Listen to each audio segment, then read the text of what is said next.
Et là, on est parti après le spectacle. On est allé passage d'Odessa, où elle prend le premier café. Et avec des briquets, parce qu'il n'y avait pas d'électricité dans les briquets, ça sentait l'huile de vidange là-dedans, je crois. Et là, il y a Romain qui fait, là, on va faire des balcons. Là, on va mettre la scène, ici, on va mettre des gradins, puis en dessous, là, on mettra les coulisses, les loges. Je regardais, putain, les mecs, ils sont à un trip terrible. Là-dessus, ils ont commencé les travaux demain.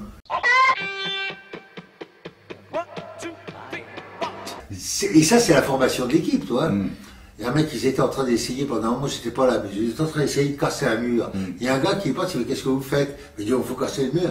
Il n'est pas comme ça qu'il faut faire. Mais après une baramine, il a cassé le mur tout de suite. Et là, tu bouffes avec nous. Et là, ouais, je veux bien, j'ai rien à foutre. Quand tu t'appelles Jean-Michel Os, on peut pas dire qu'il faisait de l'art dramatique, tu vois.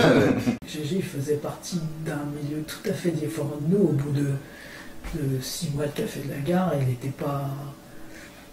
Il était, tu vois, copain avec la fille de George Martin, l'impresario des Beatles. Alors, je suis donc monté à Paris et je zonais un peu. J'étais comme ça à dormir à droite à gauche. Une fois, j'ai dormi dehors, sous un pont.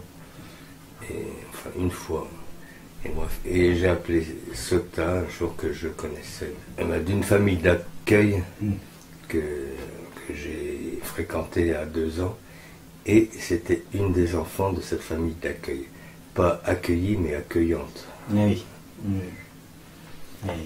Et donc, voilà, c'était la seule personne que je connaissais à Paris, enfin dont j'avais le téléphone.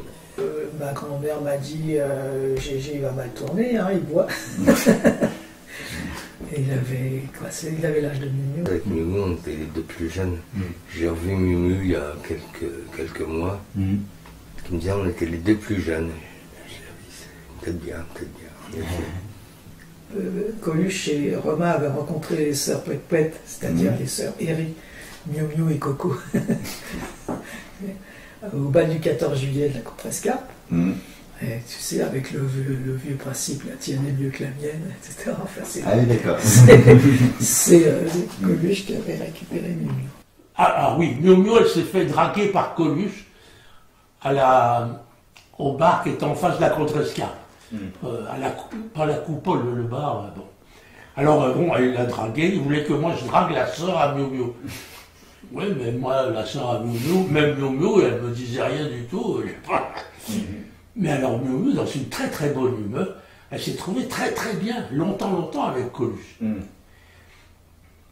Du coup, Romain était avec Catherine Mitry. Il était avec Catherine, qui elle faisait comme si elle était avec Romain depuis des années. Je ne sais pas, avec Catherine c'était toujours 11 ou 12 ans. Elle avait été coiffeuse pendant 12 ans, elle avait fait de la télé pendant 12 ans, mais c'était tout en même temps. Mais c'était les 12 premières années de son existence. Et apparemment, elle avait rencontré Romain depuis longtemps, mais je m'en foutais un peu. Et il y avait donc, on parlait tout le temps de Miu, et je la voyais jamais parce que Miu, elle était apprentie tapissière, et elle venait d'avoir le diplôme de la meilleure ouvrière de France.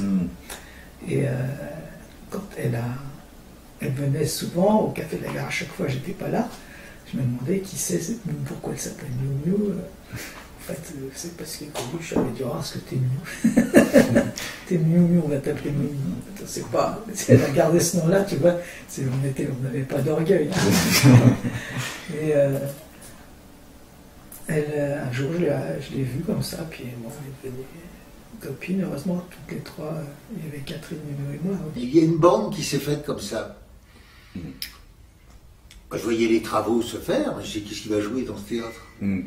Puis un jour, Romain sort sa grande oreille, c'est ceux qui ont fait le théâtre qui vont jouer. Il y a combien de comédiens là-dedans bon. Et puis, il va savoir le bordel fait que ça a marché. Ça a marché.